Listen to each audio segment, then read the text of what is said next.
అందరికీ నమస్కారం అండి. ఈ వీడియో చూస్తున్న ప్రతి ఒక్కరికి పేరు పేరున ధన్యవాదాలు తెలుపుతూ, ఈ వీడియోను లైక్ చేసి మన ఛానల్ని సబ్స్క్రైబ్ చేస్తారని ఆశిస్తూ, ఈ వీడియోను 10 మందికి షేర్ చేస్తారని కోరుకుంటున్నాను. ఇక విషయంలోకి వెళ్తే, రేవంత్ రెడ్డి గారి కాంగ్రెస్ ప్రభుత్వం మన తెలంగాణలో ఏర్పాటు చేసి 3 సంవత్సరాలు నడుస్తున్నాయండి. మొదటి సంవత్సరంలో మన తెలంగాణ డెవలప్మెంట్ కోసం రేవంత్ రెడ్డి గారు విదేశీ పర్యటనలో 45,000 కోట్లు తెచ్చానని చెప్పారు. చాలా సంతోషం. కానీ ఆ 45,000 కోట్ల పెట్టిన కంపెనీలు ఇప్పుడు వరకు జాడలేదండి తెలంగాణలో.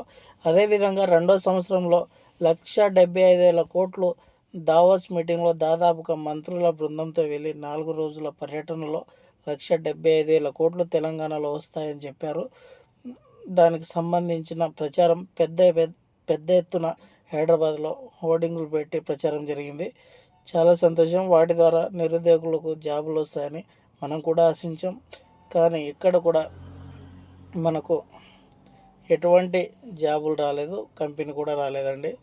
అదేవిధంగా ఇప్పుడు 3వ సంవత్సరంలో గ్లోబల్ సమ్మిట్ అని Telangana 4th city new development అని చెప్పి గ్లోబల్ సమ్మిట్ అరేంజ్ చేయడం జరిగింది 4th సిటీలో.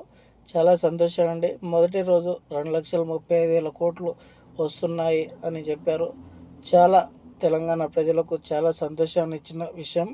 కాకపోతే మీరు చెప్తున్నారు సార్, మేము విదేశీ పర్యటనలో 45,000 కోట్లు మొదటిసారి తెచ్చాం, రెండవ సంవత్సరంలో 1,75,000 కోట్లు తెచ్చామని చెప్తున్నారు పదే పదే. ఇప్పుడు కూడా అదే విధంగా చెప్తున్నారు. కానీ ఆ కంపెనీలు ఎక్కడ వస్తున్నాయి సార్? ఎక్కడ డెవలప్మెంట్ జరుగుతుంది? ఏం జరుగుతుంది?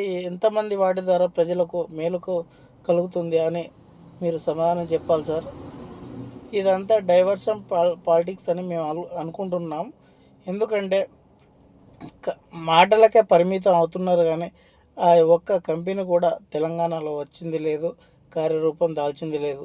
మా నిరుద్యోగులు కూడా ఒరిగింది ఏం లేదు. దయచేసి రేవంత్ రెడ్డి గారు ఇప్పటికైనా ఆలోచించండి. ఈ వీడియో తీయడానికి ముఖ్య కారణం ఎందుకంటే పదే పదే తెలంగాణ ప్రజలను మీరు వంచిస్తున్నారు. ఇది చాలా మాకు హేళనగా ఉందండి. దయచేసి ఇప్పటికైనా మేము మా మనసులో ఉన్న బాధను మిమ్మల్ని వ్యక్తపరచాలనే ఉద్దేశంతో ఈ వీడియోను చూస్తున్నాం, కానీ ఎటువంటి దీనిలో ఏం లేదండి. అదేవిధంగా తెలంగాణ ప్రజానీకం ఎప్పటికైనా మారండి. మనము చేసే పనిలో ఎంతవరకు నిబద్ధత ఉందని ప్రతి ఒక్కరూ ఆలోచించాలి. మనం ఎన్నుకునే విధానం కూడా, నాయకులను ఎన్నుకునే విధానం కూడా అలానే ఉండాలని కోరుకుంటున్నాను. Thank you.